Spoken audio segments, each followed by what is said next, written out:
You've watched them tear down the statues. You cheered when the dictators fled. And then you watched as everything went right back to the way it was, only worse. For 15 years, the same pattern has played out from Cairo to Tehran. The revolution wins, but the people lose. Why does the window of opportunity always slam shut? Today, we're looking at 15 years of evidence to find out what actually kills a revolution in its first 100 days, and what it's going to take for your generation to finally break the cycle. On September 9th, 2025, that pattern played out in one of the strangest ways in modern political history. A Discord server, 100,000 members. In the hours after Nepal's prime minister resigned that morning, this server, built for coordinating raids and online games, became the nerve center of a revolution. His government had banned 26 social media platforms. Protesters were being shot in the street.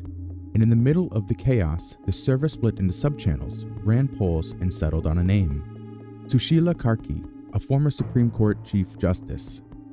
Within 72 hours, she was sworn in as head of state, the first female prime minister in Nepal's history. A generation had organized, deliberated, and installed its own government through Discord. And for a while, it worked. Then it started to fall apart. To understand why and why this keeps happening everywhere, you have to go back to where the pattern was first written. Egypt, January 25th, 2011. 18 days of mass protest. Hosni Mubarak, 30 years in power, resigns on February 11th. The crowds erupt. And for 48 hours, it genuinely was a revolution. Then the Supreme Council on the Armed Forces announced it would oversee the transition. Just temporarily. Just until elections could be organized. Those elections produced a parliament dominated by the Muslim Brotherhood, then a president the secular movements rejected. Pretext enough for a coup. In 2013, the military installed Abdel Fattah es-Sisi.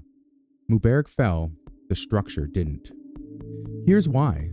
In the gap between the old regime collapsing and the new order forming, that brief chaotic interval when everything seems possible, someone fills the vacuum.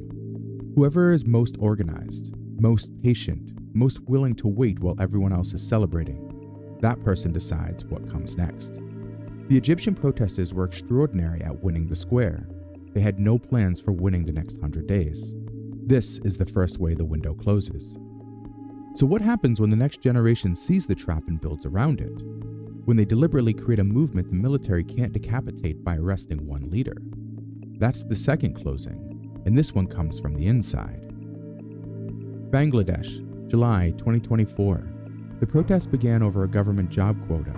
30% of civil service positions reserved for descendants of 1971 Liberation War veterans. In a country with 18 million unemployed young people, who had watched those jobs flow to the ruling party loyalists for years.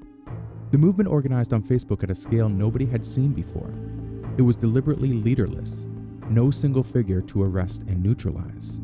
Sheikh Hasina, 15 years in power, fled the country by helicopter on August 5th. The world called it the first Gen Z revolution. Then the new interim government made one move.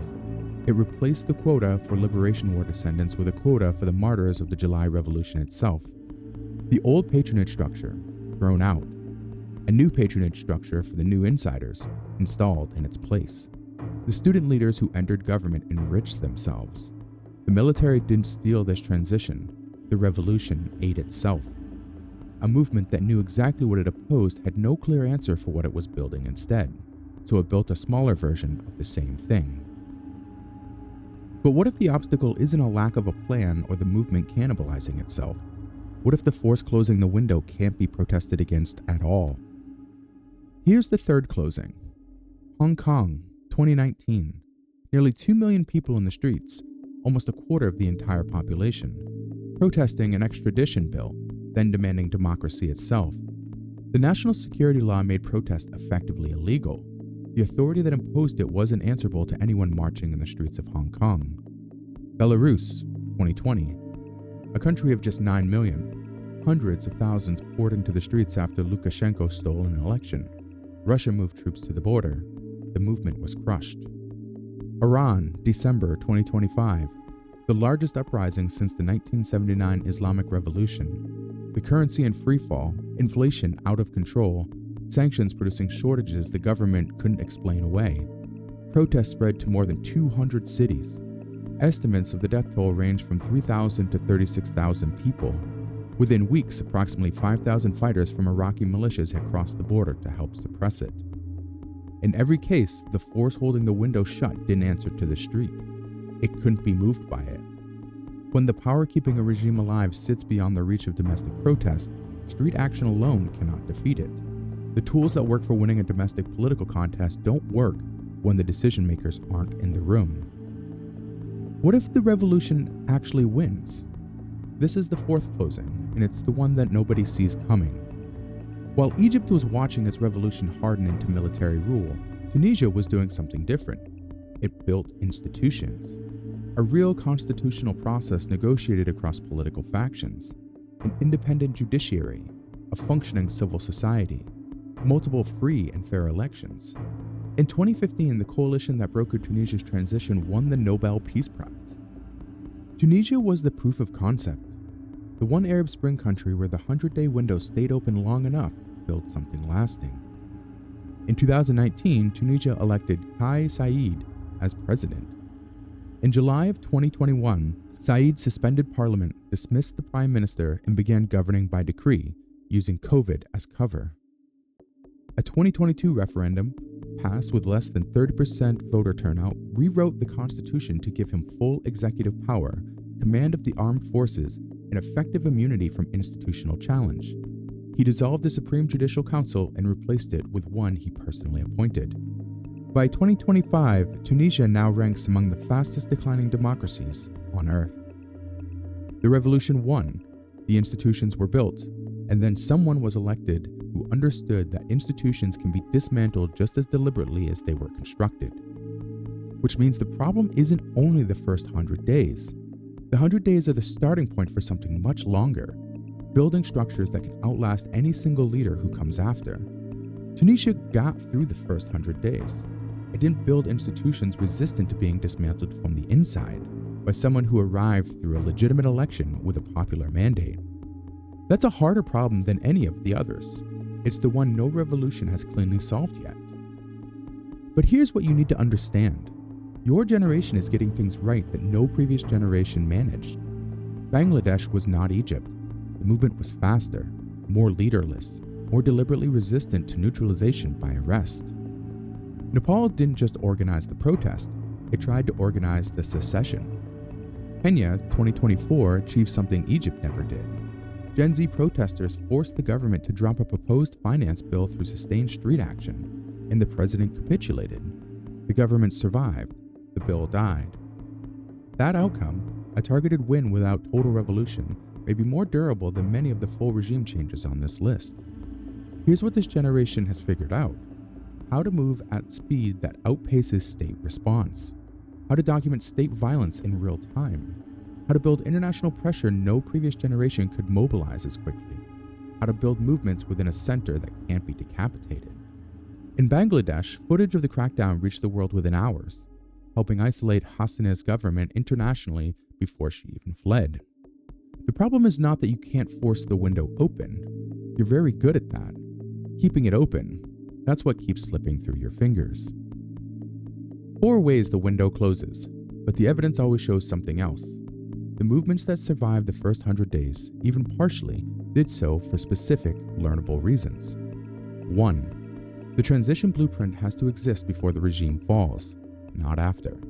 The window opens in chaos, and whoever arrives with a plan for governing it wins the room. The question isn't just who should lead, it's by what mechanism. Accountable to whom? With what safeguards against the military stepping in and the successor rewriting the rules? Egypt never asked those questions. Bangladesh asked some of them. Tunisia asked most of them. Nepal built an answer specific enough to hold an election and hand over power. 2. Know what you're building, not just what you're destroying. Bangladesh knew precisely what it opposed: the quota system, the patronage, Hasini's machine. It had no clear answer for what came next. So the new insiders filled the gap with a smaller version of the old corruption. Egypt had the same failure. Nepal, for all its chaos, at least had a name, a mechanism, and a deadline. That's not enough. but it's more than anyone else had. 3. When the enemy is unreachable, the strategy has to change. Hong Kong, Belarus, Iran. In each case, the street couldn't reach the decision maker.